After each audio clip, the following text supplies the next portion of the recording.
घर लागतं. दारातला श्वान इमानदार असतो, गोठा राखतो, माणूस चकली मारून जातो. बरोबर आहे का? माणूस एखादं चुंगडं बी गायब करू शकतो शेतातल्या शेतात रात झाल्यावर. माणूस बैमान आहे, पण पशु बैमान नाही, इमान आहे. पशुला आत घेतलं आणि माणसाला दारात उभा केलं. नाही आमच्याकडे राहिला खरा भाव, नाही राहिला आमच्याकडे खरं बळ. बळ कुणाकडे होतं? भाव होता संत चोकोबारायाकडे, नामदेव महाराजाकडे. बळ माझ्या संत जनाबाईकडे होतं. काय बळ होतं?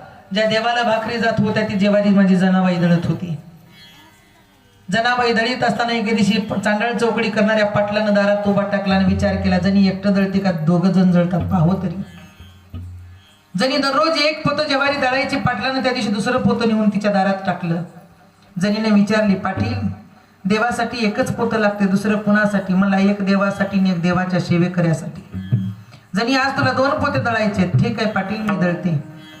दोन्ही पोते जणीनं आत घेतली, एक पोतं दळायची. तिथं जणीने विचार केली, 12ला बसायची आणि 3:30ला उठायची, एक पोतं दळण व्हायचं. जनाबाई म्हणते आज 2 पोते दळायचे, एक देवासाठी आणि एक सेवेकऱ्यासाठी.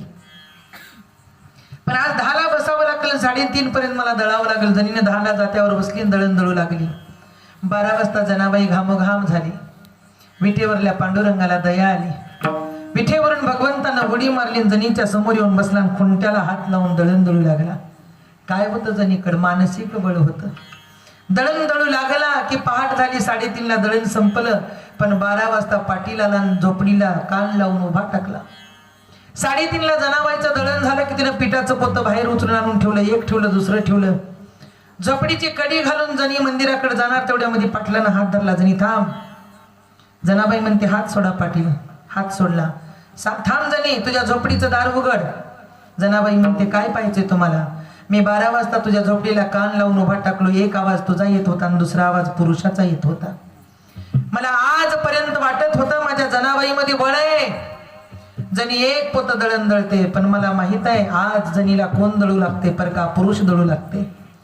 पहिला आवाज येत होता तुझा, नंतर आवाज येत होता परक्या पुरुषाचाच. सरक जणी बाजूला. 2 फळ्याचा दरवाजा लोटला आणि पाटील आत गेला. शोधू लागला. परका पुरुष आत सापडला नाही, बाहेर आला. जणी सांग कुठं लपवलीस त्याला?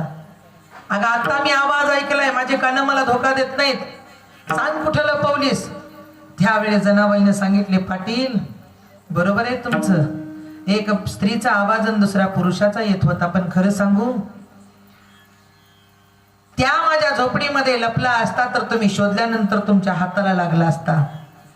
पण पाटील माझा नाविलाज आहे, माझ्या मानसिक बळाने मी त्याला त्या झोपडीमध्ये साठवलं नाही, या झोपडीमध्ये.